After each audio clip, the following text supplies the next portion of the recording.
تو میں یہ عرض کر رہا تھا میرے بھائی کہ دیکھو میڈیکل سائنس نے بھی ترقی کی, پھر بھی صحتیں کیا ہو رہی ہیں, کمزور. وجہ کیا ہے؟ صرف معلومات کے آنے سے فائدہ بولو نہیں ہوتا.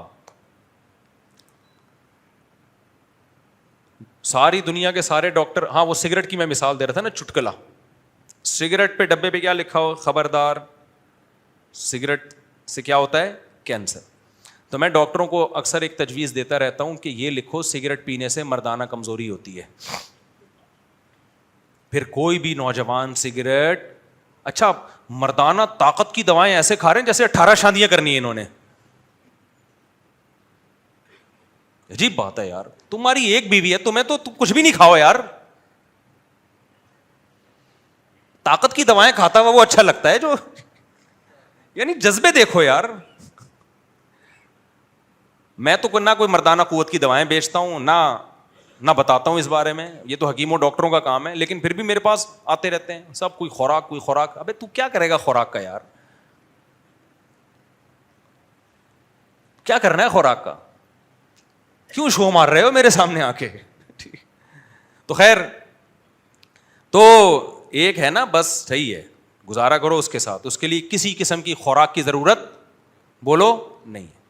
اور اگر پھر بھی کمزوری ہے نا, اس کا مطلب یہ کمزوری نہیں ہے, یہ خدا کا تم سے انتقام ہے کہ جو آدمی 4 عورتوں کو گھر بار دے سکتا تھا, عزت کی زندگی دے سکتا تھا, اس کمبخت نے ایک پر اکتفا کیوں کیا ہے؟ تو اللہ کہتے یہ ایک بھی نہیں ملے گی تجھے, جا. خیر, ابھی ہم دوبارہ اپنے نارمل اس میں آتے ہیں, ٹھیک ہے نا. یہ بیچ میں تھوڑا سا یہ قیام و طعام چلتا ہے. تو میں ڈاکٹروں سے کہتا ہوں سگریٹ کے ڈبے پہ لکھ دو خبردار سگریٹ نوشی مردانہ قوت کے لیے نقصان دہ. آپ دیکھو سگریٹ کے ڈبے اٹھا کے لوگ پھینکیں گے. وہ ایک نوجوان گیا نا دکان پہ, کہتا ہے یار وہ سگریٹ چاہیے. سگریٹ کے ڈبے پہ لکھا ہوا تھا خبردار سگریٹ پینا مردانہ قوت میں کمی کا ذریعہ ہے. وہ کہتا ہے بھائی وہ کینسر والی دے دے یار. تو بھائی یہ رہنے دے, کون سی دے دے؟ کینسر والی دے دے. کینسر قبول ہے میرے بھائی. لیکن آپ مجھے ایک بات بتاؤ, کیا یہ گراؤنڈ ریئلٹی نہیں ہے کہ ڈاکٹر خود سگریٹ پیتے ہیں؟ بولو نا. اچھا یہ ایسا بھی نہیں ہے سگریٹ کے بارے میں کہ اس میں ڈاکٹروں کا اختلاف ہو کہ جی حنفی ڈاکٹر کچھ اور کہتے ہیں, شافی ڈاکٹر کچھ, اہل حدیث ڈاکٹر کچھ اور کہتے ہیں.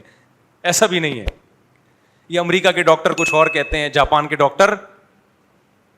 میرے تو بڑے بڑے ڈاکٹروں سے بھی سلام دعا ہے نا, تو میں نے سگریٹ کے بارے میں بہت ڈاکٹروں سے, انہوں نے کہا تو یہ ایک طے شدہ حقیقت ہے, یعنی ایک ریسرچ کے بعد یہ چیز. سائنس میں ایک تھیوری ہوتی ہے, نظریہ ہوتا ہے. نظریہ کا مطلب ایک رجحان ہوتا ہے, اور ایک چیز ہوتی ہے تحقیق. بھائی ریسرچ سے یہ بات ثابت ہو چکی ہے, جو بھی ریسرچ کے معیارات ہیں. تو WHO کی طرف سے یہ بات ثابت ہو چکی ہے کہ سگریٹ پینا صحت کے لیے صرف نقصان دہ نہیں ہے بلکہ انتہائی نقصان دہ. اور کمال کی بات, اس سے آگے کی بات آپ کو بتاؤں, آپ حیران ہو جائیں گے. آپ کی اطلاع کے لیے عرض ہے کہ چینی کھانا سگریٹ سے زیادہ نقصان دہ نہیں. آپ حیران ہو رہے ہوگے, خاص طور پہ 40 سال کے بعد جب وزن بڑھنے لگتا ہے. اور یہ بھی طے شدہ حقیقت ہے, کیونکہ وزن بڑھنے سے جو آپ کو نقصان ہوگا نا, وہ سگریٹ پینے والے نقصان سے بولو زیادہ ہے. سگریٹ پینے میں کینسر کا جتنا چانس ہے, وزن بڑھنے میں یہ چانس زیادہ ہو جاتا ہے.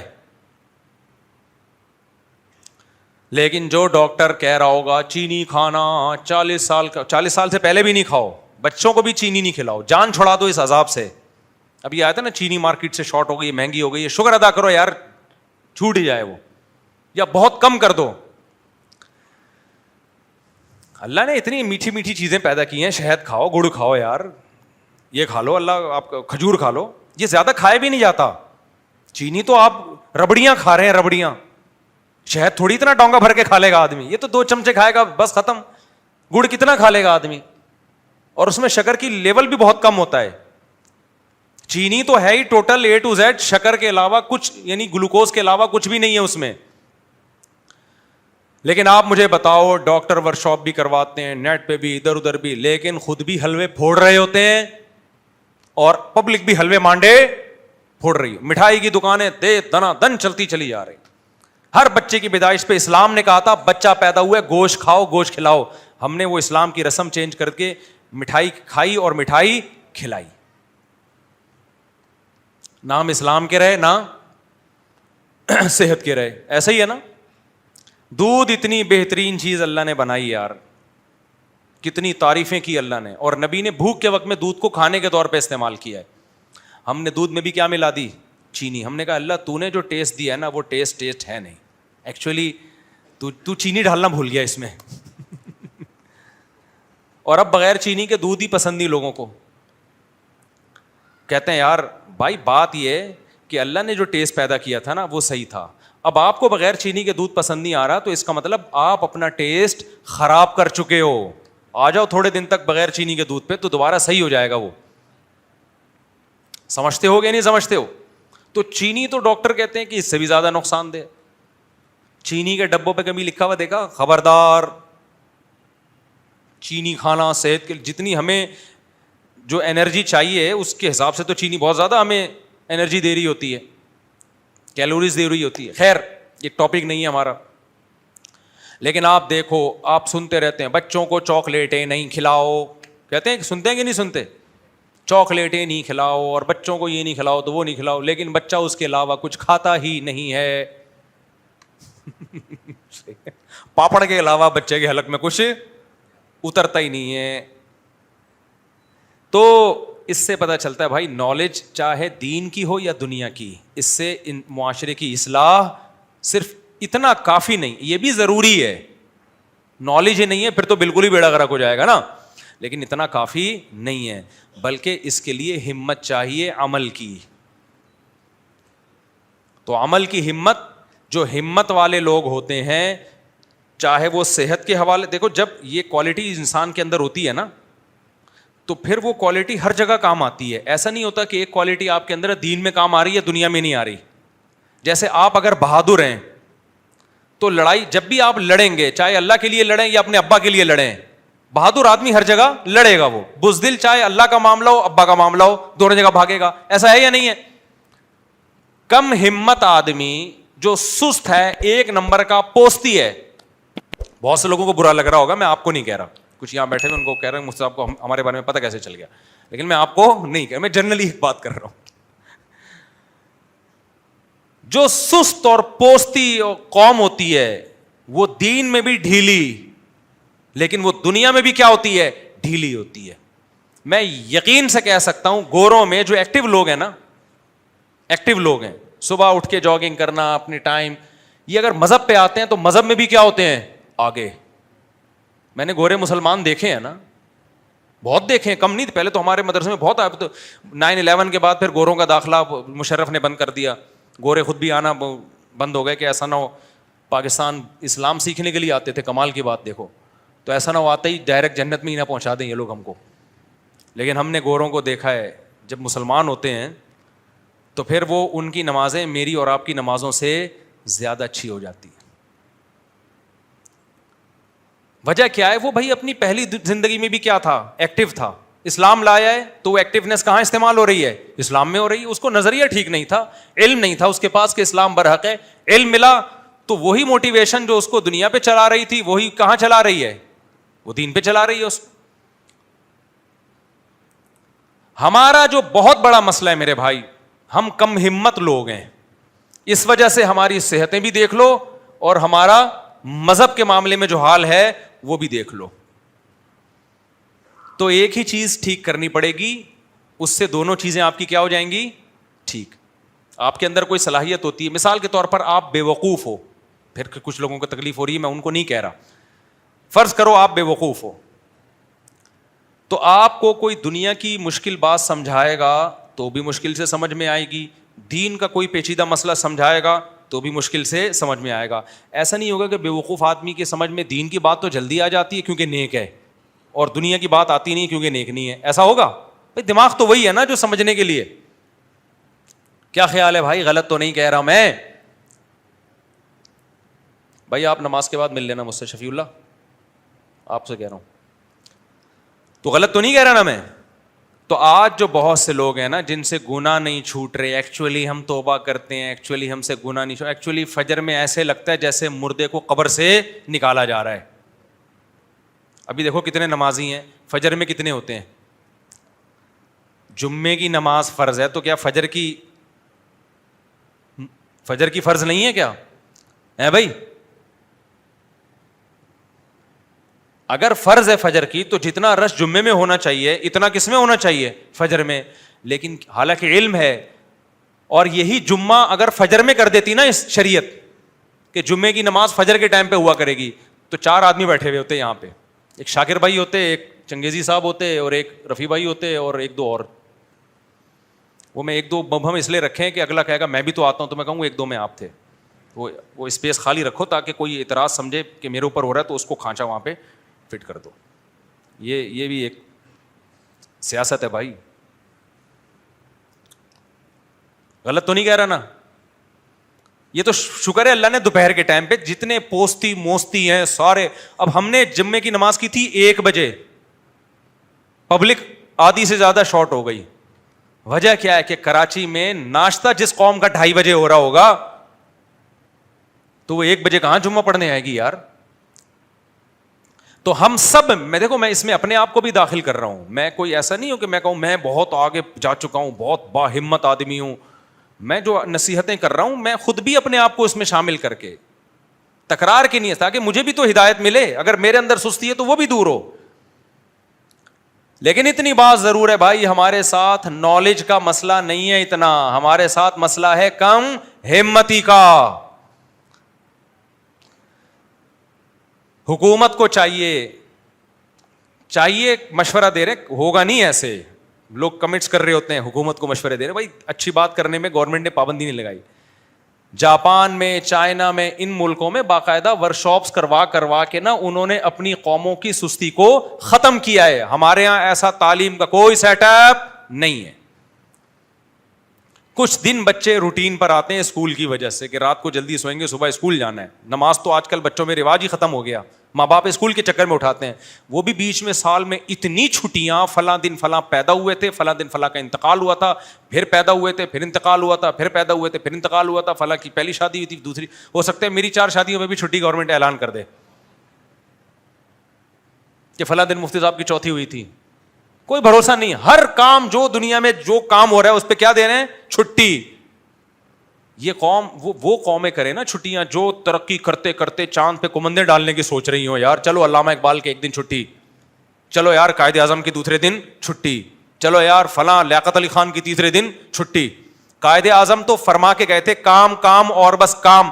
خدا کی قسم میری یہ رائے ہے کہ اگر قائد اعظم زندہ ہو کے آ جائیں, ہم ان سے پوچھیں کہ آپ 25 دسمبر کو چھٹی کے بارے میں کیا کہتے ہیں, وہ کہتے ہیں بھائی نہیں کرو چھٹی, میرا ڈے منانے سے زیادہ بہتر ہے کام کر کے میرا ڈے مناؤ. ہر چیز میں چھٹی ہے یا نہیں ہے؟ تو جو فرمان تھا کام کام اور بس کام, تو تیری یہ چھٹیاں کروانے کے لیے قائد اعظم نے ملک بنایا تھا. پھر بچے 12 بجے سو کے اٹھ رہے ہوتے ہیں. تو کم ہمتی جو ہے نا میرے بھائی, کیا چیز؟ کم ہمتی. اس سے جان چھڑانی پڑے گی. دیکھو کم ہمتی ختم کرنے کے 2 نسخے ہیں, روحانی بھی اور جسمانی بھی. ہائے ہائے ہائے کیسے سمجھائیں بات کو. میں اس کی ایک مثال دیتا ہوں. دماغی جتنی بیماریاں ہیں نا, یہ بھی ایک قسم کی دماغ کا مسئلہ ہے نا. کم ہمتی, دماغ تیار ہی نہیں ہو رہا تو ہمت پہ.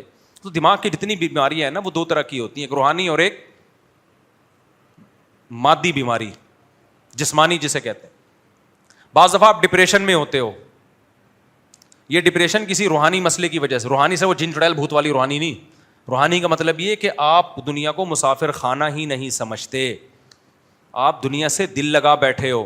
اس مسئلے کا ہر میڈیسن سے حل یہ مسئلہ بولو نہیں ہوگا, کیونکہ آپ دنیا کو سمجھتے ہو کہ یہی رہنا ہے, تو پھر تو تھوڑی سی چیز چھوٹے گی آپ کو غم بہت زیادہ ہوگا. یہ جو روحانی ڈپریشن, یہ روحانی بیماری کی وجہ سے ڈپریشن ہے, یہ دینداروں کو نہیں ہوتی, کیونکہ وہ دنیا کو کیا سمجھتے ہیں؟ مسافر خانہ. اصل کیا ہے ان کا؟ آخرت. وہ بڑے سے بڑا غم بھی برداشت کر جائیں گے. خودکشی کا تو سوال ہی پیدا نہیں ہوتا, وہ بڑے سے بڑا غم برداشت کر جائیں گے. تھوڑا بہت رونا دھونا ہوگا, تھوڑا بہت اللہ سے شکوے شکایتیں, بس ختم.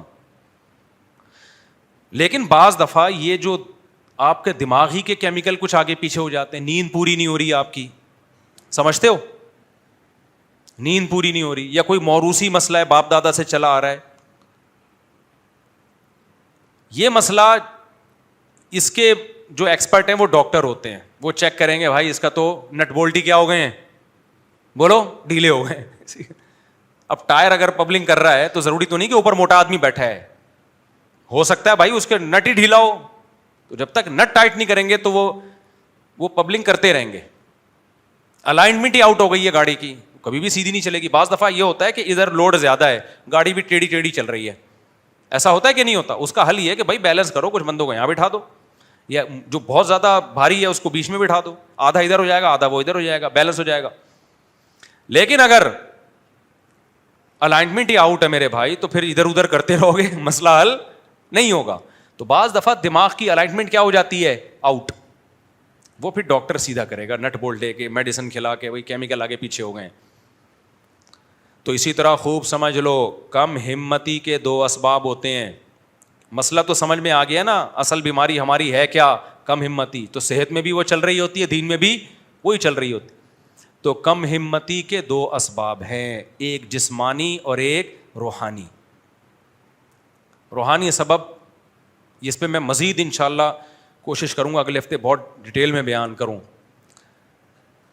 ایک جو روحانی سبب ہے وہ تو دنیا کو مسافر خانہ نہ سمجھنا, دل میں اللہ کی محبت کا نہ ہونا, دل میں دنیا مردار کے گٹر کا ابلنا.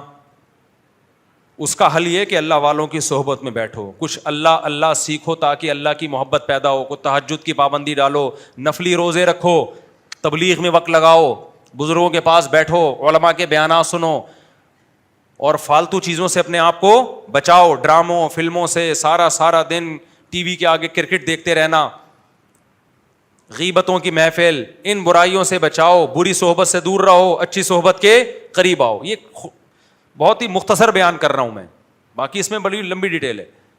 اور کچھ اسباب کیا ہوتے ہیں کم ہمتی کے, جسمانی. جب تک آپ کی خوراک ٹھیک نہیں ہوگی, لائف اسٹائل ٹھیک نہیں ہوگا, نیچر کے مطابق نہیں ہوگا, آپ پوستی کے پوستی رہو گے. سست لفظ مجھے برا لگتا ہے, ہم لوگ سست نہیں ہیں. سست تو ایک ہمارے لیے اعزاز ہے, کوئی ہمیں کہتے ہیں سست آدمی, یہ تو اعزاز ہے. ہم سست سے اوپر کی چیز ہے, وہ کیا ہے, کہتے ہیں نا پوستیوں کی طرح پڑا رہتا ہے. بے پوست نہیں ہو, پوست کی کاٹ جس سے چرس ورس وہ پڑے رہتے ہیں نا, ہم لوگ کی وہ کیفیت ہے. سست کا لفظ کیا ہے ہمارے لیے, یہ سست کے لفظ کی توہین ہے ہمیں سست کہنا. سو رہے ہیں تو سوتے رہیں گے. یونیورسٹیوں میں جا کے کیا کر رہے ہیں, ہم نے بھی دور گزارا ہے بھائی, کالج کا اسکول کا, ہمیں نہیں پتا وہاں کون سا پڑھ رہے ہوتے ہیں جا کے. ٹیچر ٹائم پہ نہیں آ رہا ہے تو دل جمی کے ساتھ پڑھا نہیں رہا ہے, بیٹھ ہی نہیں جو سیدھا سکتا. ہم کوئی ایک بندہ دکھاؤ جو سیدھا بیٹھتا ہو. آپ جب بھی کسی کو دیکھیں گے نا دفتر میں, یوں یا ٹیڑھا بیٹھا ہوا ہوگا, یوں بیٹھا ہوا ہوگا, یا یوں کر کے بیٹھا ہوا ہوگا, یا پیچھے کو جھکا ہوا ہوگا, ٹیڑھی گردن. جو قوم سیدھا بیٹھ نہیں سکتی وہ قوم سیدھا صرف بیت الخلاء میں بیٹھتے ہیں. میں نے اپنے شیخ و مرشد مفتی رشید احمد صاحب کو کبھی ایک ٹانگ کے سہارے پہ کھڑے ہوئے نہیں دیکھا میں نے. جب بھی کھڑے ہوتے تو دونوں پاؤں پہ برابر. سمجھ رہے ہو کہ نہیں سمجھ رہے؟ وہ کہتے ہیں بہت معیوب حرکت ہے کہ آپ یوں کھڑے ہونے کے بجائے یہ ٹانگ ٹیڑھی کر لیں آپ. اور میں نے اب حضرت کے بعد کسی کو نہیں دیکھا کبھی دونوں پاؤں پہ سیدھا کھڑا ہوا ہو. ٹھیک ہے بھائی, دونوں پاؤں اللہ نے اس لیے دیے ہیں کہ دونوں پہ بیلنس کیا ہو, برابر. لیکن ہم اتنے سست ہیں, ہم کہتے ہیں ایک ٹانگ کو آرام دو, دوسری بھی پورا زور لگاؤ, پھر اس کو ریلیکس کرو. حالانکہ بے وقوفی ہے کہ نہیں ہے, جب ایک پہ پورا زور لگاؤ گے تو وہ جلدی تھک جائے گی نا, سستی ہے. پھر اس میں آڑے ترچھے بھی ہو جاتے ہیں, تھوڑے دن تک یوں کرتے رہیں گے تو فرمائی کیا ہو جائے گا, ٹیڑھا ہو جائے گا. بیٹھنے کی پوزیشن, میں بندے کو دیکھ کے اندازہ لگا لیتا ہوں یہ سست ہے یا چست ہے, 2 منٹ میں اندازہ ہو جاتا ہے ہمیں. ہم نے اپنے شیخ کو دیکھا ہے نا, مفتی رشید احمد صاحب کو رحمہ اللہ تعالی, 75 سال میں ایسے ماشاء اللہ وہ یہ کرتے تھے کہ جب دروازہ کھولنا ہے نا, دیوار پہ ہاتھ لگانے کی اجازت نہیں تھی. بظاہر یہ چھوٹی چھوٹی باتیں ہیں, لیکن قوم کا المیہ ہی سستی ہے میرے بھائی, یہ سستی نہیں چھوڑے گی. اور پھر دیکھو نا, دیندار بن کے بھی سست ہوتے ہیں تو اور دین بدنام ہوتا ہے. ہمارے حضرت کا جو آفس تھا نا, میں گیا, ہمیں تو نہیں پتا تھا زیادہ, دیوار پہ ہاتھ لگایا. اچھا میں یہ کام کرتا نہیں تھا, اس دن میری کہیں شامت آئی بھی ہوگی, سب کو دیکھ رہا تھا, تو دیوار پہ ہاتھ لگایا, دروازہ یوں کر کے کھولا. حضرت نے بلایا ادھر آؤ. حضرت نے فرمایا یہ یا تو بہت اسپرنگ جو ہے نا ڈور کا بہت ٹائٹ ہوتا تو پھر ہاتھ لگانا پڑتا ہے, بنتا ہے. پھر ڈور کا اسپرنگ تو بہت ڈھیلا ہلکا اسپرنگ ہے, بڑے آرام سے یوں کھولا جا سکتا ہے. فرمایا آپ نے یوں ہاتھ لگا کے یوں کیوں کھولا؟ فرمایا اس میں نقصانات کیا ہیں. نمبر 1, اپنی کمزوری دکھا رہے ہو دنیا کو کہ میں بڈھا ہو گیا ہوں, مجھ سے یہ ہلکا سا دروازہ بھی ایک ہاتھ سے کھلتا نہیں ہے, مجھے سہارا لینا پڑتا ہے دیوار کا. سمجھ رہے ہو کہ نہیں سمجھ رہے؟ یہ سہارا لینا پڑتا ہے یوں کا. ایک تو اپنی کمزوری کی اناؤنسمنٹ ہے, تو کیوں اگر آدمی کمزور ہو تو دنیا کو کیوں بتائے بھائی. نمبر 2, جب یہ ہاتھ یہاں لگاؤ گے تو دیوار پہ پڑے گا نشان, دیوار ہو جائے گی گندی. اور واقعی وہ آفس میں وہ حصہ کیا لگ رہا تھا, تھوڑا سا میلا, پورے کمرے کے کلر کا بیڑا غرق. تیسری بات, اب اس نشان کو اگر ہم ختم کرتے ہیں, کسی سرف وغیرہ سے دھوتے ہیں, تو یہ جگہ زیادہ لائٹ ہو جائے گی, کلر اتر جائے گا. پھر اس کلر کو کرنے کے لیے ایسا ہی کلر کرتے ہیں تو وہ پھر ڈفرنٹ, اب پورے کمرے کا کلر اکھڑ کے دوبارہ ہی ہوگا. آپ کہہ رہے ہوں گے یار یہ کس قسم کی باتیں کر رہے ہو مفتی صاحب, وہ شادیوں والی باتیں ٹھیک تھیں, یہ کیا شروع کر دیا آپ نے. میں ان باتوں کو چھوٹا نہیں سمجھتا, میں ان باتوں کو چھوٹا نہیں سمجھتا. جب سیڑھیوں پہ چڑھتے تھے نا تو بھی سہارا لے کے نہیں چڑھتے تھے, وہ جب بالکل ضعیف ہو گئے تو پھر آخر عمر میں سہارا لینا شروع کر دیا انہوں نے. ورنہ سیڑھیوں پہ آپ چلو نا, ایسے کیا ضرورت ہے اس کو پکڑنے کی. خیر پکڑ لیں, کوئی شریعت میں حلال حرام کا مسئلہ نہیں ہے یہ, لیکن میں ایک مثال دے رہا ہوں کہ سست لوگوں کے حالات کیا ہوتے ہیں اور چستوں کے حالات. ایک واقعہ سنا کے بس بیان ختم کرتا ہوں, پھر کیونکہ ٹائم ہو گیا ہے. 2 سست لیٹے ہوئے تھے, 2, ہماری جو مثال ہے نا, 2 سست کیا تھے, لیٹے ہوئے تھے. ہمت پیدا کرو میرے بھائی, ہمت. 2 سست لیٹے ہوئے تھے نا, گھڑ سوار قریب سے گزرا, ایک سست نے اس کو آواز دی گھڑ سوار کو, بھائی ذرا ادھر آ یار کام ہے. وہ بیچارہ اترا, پتہ نہیں مر رہے ہیں. قریب گیا تو کہنے لگا یار میرے یہ بیر کا دانہ یہاں پڑا ہوا ہے, اٹھا کے میرے منہ میں ڈال دے یار, بڑی نوازش ہوگی تیری. اس کو بڑا غصہ آیا کہ یار یہ بیر کا دانہ تو اٹھا کے نہیں منہ میں ڈال سکتا, میں گھوڑے پہ جا رہا ہوں, تو نے مجھے اٹھا کے بلایا, اور اگر تو نہیں کر سکتا تو اپنے تیرے ساتھ جو بندہ لیٹا ہوا ہے اس کو بولتا تو دوسرا فوراً چیخ اٹھا, کہہ رہا ہے میں تو نہیں کرتا اس کا کام, مجھے بولتا میں بھی نہیں, میں نہیں ڈالتا اس کے منہ میں بیر کا دانہ. کیوں نہیں ڈالتا؟ کہہ رہا ہے کتا میرے منہ میں پیشاب کر رہا تھا, میں ایسے کرتا بھگا, یہ بھگا نہیں رہا تھا, یہ بھگا نہیں رہا تھا. میرے بھائی اگر یہ جو سستی ہے نا, ہم نے توبہ نہ کی تو انجام کیا ہوگا. تو سستی کا دوسرا سبب کیا ہے, وہ ہے مادی. تو وہ کون سی خوراکیں ایسی ہیں, کون سا لائف اسٹائل ایسا ہے جس سے آپ سست ہو جاؤ گے. وہ جب تک خوراکیں چینج نہیں کرو گے آپ میں ہمت پیدا نہیں ہو سکتی. اب ٹائم پورا ہو گیا ہے, اگلے جمعے انشاءاللہ ہم اس کو لے کے چلیں گے. اللہ تعالیٰ سمجھنے کی عمل کی توفیق